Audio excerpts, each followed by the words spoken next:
you or you may have been divorced for a while and you are feeling like you are still stuck in the same place that you was when you first got divorced. Well, tonight on Astrology After Dark, I'm going to go over how you can use your natal chart in order to heal yourself and reinvent yourself after your divorce. Okay, so stay tuned, grab a pen and paper because this is really, really good. Okay, and so if you are new to me, to the channel, or to any of my content on social media land, in social media land. My name is kkatrice, and I am the Natal Chart Navigator, and I am a divorce recovery specialist, and I help divorced women to emotionally balance and reinvent themselves based on their astrological natal chart using my natal healing method. Okay, and so let's jump into it tonight. I'm not gonna be super long tonight. Because I am a little tired. I've been working a lot lately, like really getting things together. This Capricorn energy that we're in is like, Mercury is retrograde in the sign of Capricorn. And then on the 21st, we have the sun shifting into Capricorn in the winter solstice. So I've been really doing a lot of foundational work, reevaluating some things. Okay. Now, if you would like to work with me, okay, you can check out the description box. I have all of my information in my description box below. Okay. All right. So let's talk about how you can use your natal chart in order to um, help emotionally balance yourself, because one of the things about when you first get divorced is that your emotions are all over the place. Okay. They talk about the 5 different stages of divorce, and you go from anger, from denial to anger to bargaining to depression, and then finally, after going through all of that, acceptance. And nothing is not linear. Okay, so you don't go from stage to stage to stage, and everything is hunky dory. Okay, it does not work that way. You're bouncing all over the place, and so you want to get to a place to where you can get yourself from bouncing all over the place to just in flow. Okay, you want to get your emotions in balance, in check, and not being all over the place. Okay, and so the first step is to learn your natal placements. Okay, when you pull your chart, okay, you have your placements. And this is the placements are where the planets were, um, what signs they were, what house they're in based on your natal chart, based on your rising sign. Okay. You want to learn your natal placements, okay? Because your natal placements, they influence you and how you operate. Okay. Now, if you don't know what each placement stands for, each planet, each placement in your chart stands for, you can check out my the planet playlist. Okay, here on the channel, you can check out the planet playlist. The planet playlist goes through all of the planets and what they symbolize. Okay, and also grab the 3-step framework, my framework ebook. Okay, because they have the 3-step framework is the 3 steps that I use when reading a chart, and they are the first 3 letters of the natal method. Okay, and so you want to grab the framework. Okay, but you want to learn your natal placements, right? So, for example, hold on, Aurora, get on. My little dog, she's just like a kid, man. Okay, so you want to learn your placements. Now, you first want to start off with your sun sign, your moon sign, and your rising sign, because those are considered your big 3. Okay, your rising sign. You to find your rising sign, you do need to know your time of birth. Okay, um, because the rising sign changes every 2 hours.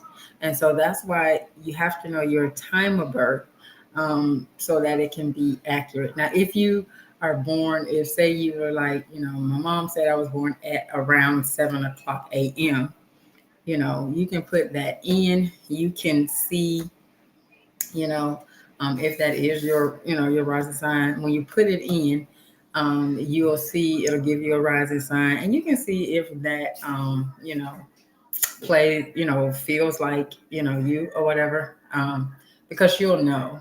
But you also want to try to get your accurate birth time if you can. Most of the time, you can call vital statistics when you get your, not call, but go to vital statistics or wherever they keep the birth records, where you live. You can go there and you should be able to request a copy of your birth certificate with the time. Okay. All right. So you want to learn your big three. The rising sign is you. It is the energy that others first meet. Okay. So it's like the welcome to you. Okay. And then you have your sun sign. Your sun sign is like the core of you, who you are. And it's like when you walk through the door is the rising sign, and then you walk through the little foyer and get into the living room. Okay, that's their sun sign. And then your moon sign is your emotions, and I look at that as like your bedroom. Okay, your moon sign is not something that you show people right off the bat. The first thing they're gonna experience is your rising sign, and then your sun sign, and then as they get to know you, they'll get to know your moon sign. Okay, but you really want to know these. You want to really learn these three placements because they have a really big influence over your life. Okay, now all of the planets do. Okay, but these three have more of an influence than some of the others. Okay. And then once you really start getting into learning the natal placements, okay, then you want to go to step two of the method, of the healing method. And you want to look at the aspects and assess the aspects, okay, of your natal placements. And so the aspects are how are the relationships between the two planets and how that shows up in your life. So, for example, in my chart, I have Venus in Virgo and I have Neptune in Sagittarius. Okay. And in my chart, those signs are 90 degrees apart. And so, for me, that my Venus is square my Neptune. Okay. And so there's a lot of Neptune represents is the modern ruler of Pisces, and it represents illusion and delusion, imagination and fantasy. And then you square that with Venus. Venus represents love and money and beauty and pleasures. Okay. And so to be in a square opposite, that is an unfavorable aspect. Okay. And so, there can be delusion in love. There can be delusion in finances. There can be it can make things cloudy. You also have to look at the condition of the planets. And the condition of the planets is meaning, what sign is the planet in? Is it conjunct any planets that might, cause it to, like, is it conjunct a malefic planet, or is it conjunct a benefic planet? You have to look at all of that because the condition of the planet also affects how it shows up in your life. Okay. And so as you are learning your natal placements, and then you're understanding how the placements play out with one another.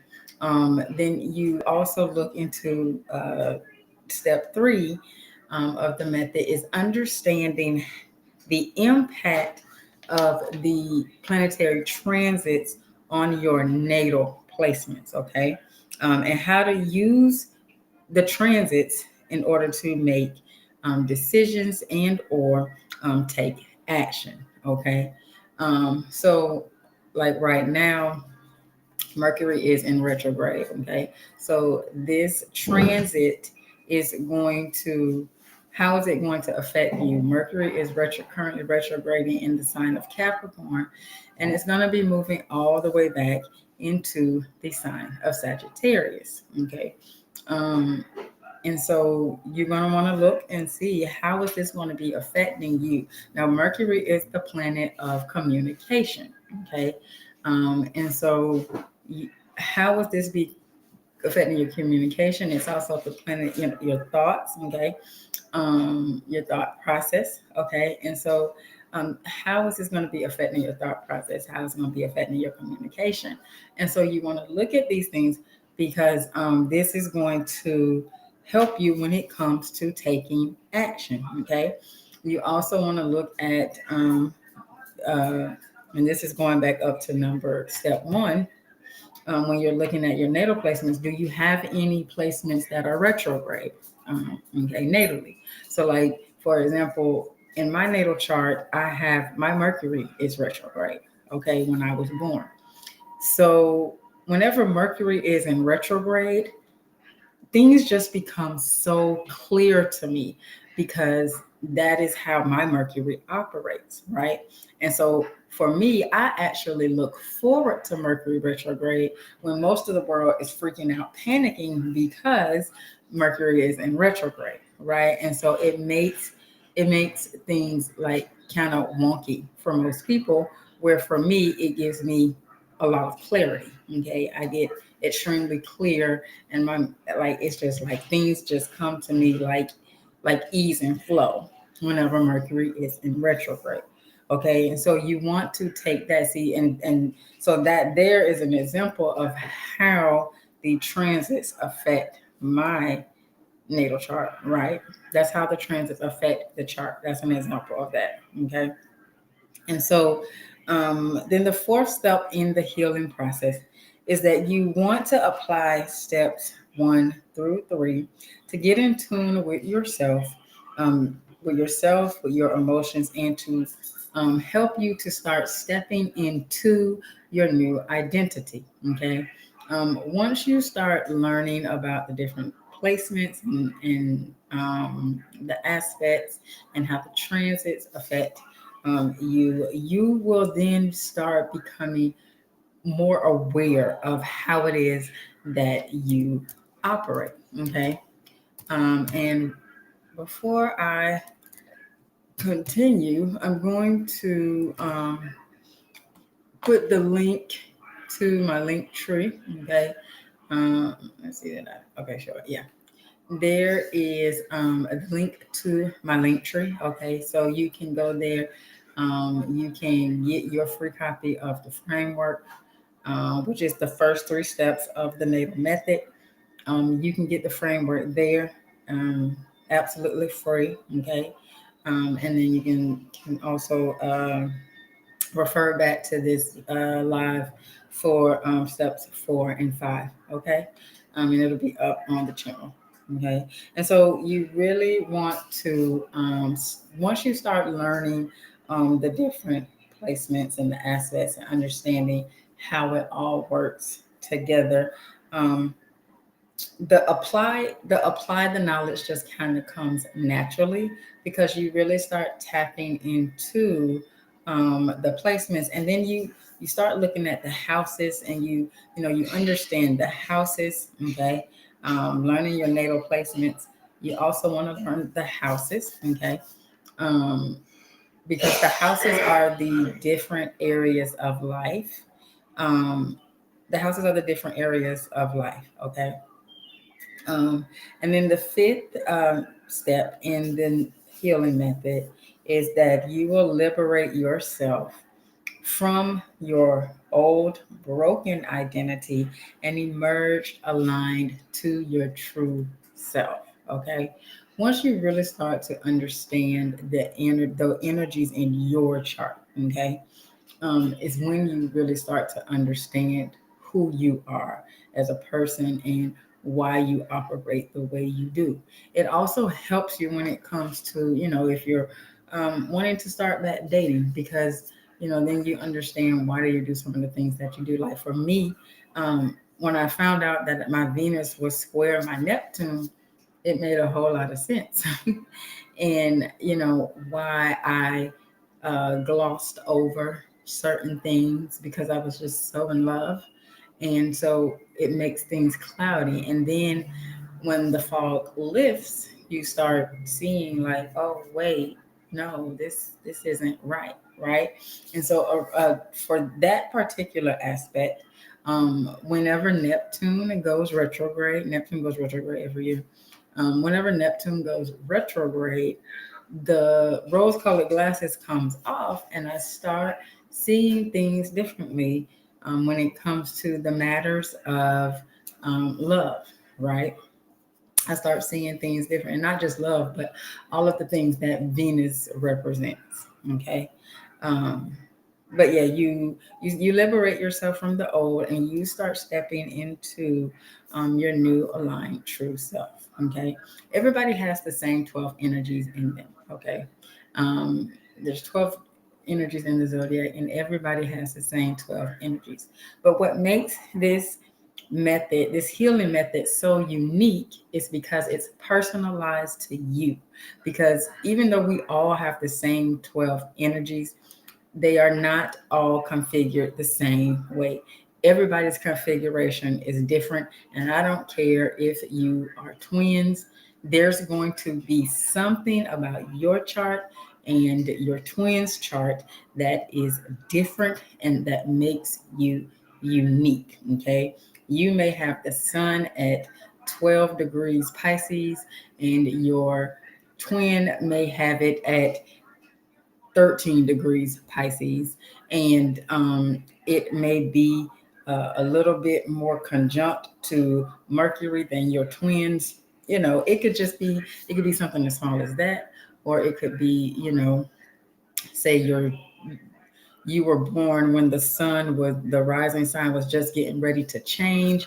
And so, you are a Pisces rising, and then maybe 2 minutes later when your twin came out, the rising sign had shifted into Aries, and so your twin is an Aries rising, right? And so there's always going to be something about there's always going to be something about your chart that is different. Okay, even if you're a twin, because everybody's chart is unique to them and for your life's journey, because your chart is set up the way it is set up, because you need the energy set up in that way so that you can utilize them in the way they need to be utilized for your life's journey. And that's what makes this natal healing method so unique, because it is based on you. Okay, and so that's what I have for you guys tonight. I just wanted to share with you the natal healing method, because this is the method that I use in order to reinvent myself, to emotionally balance myself after my divorce. It was a deep hurt for me to get divorced, um, because I'm a Virgo Sun, Virgo Venus. And for me, it felt like failure. Divorce for me was a failure. And when I decided that I was getting a divorce, um, I had, it was like I accepted defeat. It was like I said, I failed. Okay. And it took me, healing to realize that I did not fail and that I wasn't the only one in the marriage. There was another person in the marriage. And so, I didn't pull the weight and do everything for both people. And if one party isn't doing, you know, every everything that they can to make it work, then I can only do what I can do, and that's all I can do. And that has to be enough. Okay. And so I had to work on myself, and knowing that I did not fail. It just didn't work out. And that's okay. Right. But it took me time to get this. Now you may be asking, well, how long does it take, this method? Okay. that it depends on you. um, it depends on how committed you are to healing. Okay. Some people just like to stay in misery. Some people like to stay mad and pissed off that, what their spouse did to them, why it didn't work, what they didn't get in the divorce proceedings. Some people just like to stay mad, and some people just want to move on and heal. Okay. And so if you are wanting to heal, honestly, if you really tap in and really, go full out and actually go through the method, I would say within about 9 months, 9 months to a year, you should really start seeing some true change. You'll start seeing some true change. Now, could it be faster than that? Absolutely. Could it take longer than that? Absolutely. That all depends on you and, you know, what's going on within your chart. Okay. Honestly. But, if you want to, um, if you're ready to really step into this and start learning, you know, about you and how you can utilize this method, if you would like to work with me, you can book a 20-minute energy audit, where I go over your sun sign, your moon sign, and your rising sign, your big three. And then I, give you tips on how you can start tapping into those energies to start emotionally balancing yourself, because that's the first thing you want to do is get your emotions in balance. And once you get your emotions in balance, then you can start moving forward from a place of more clarity and certainty versus, like I said earlier, bouncing, bopping all over the place. Okay. All right, so that's what I have for you tonight. I hope you found value in tonight's episode of Astrology After Dark.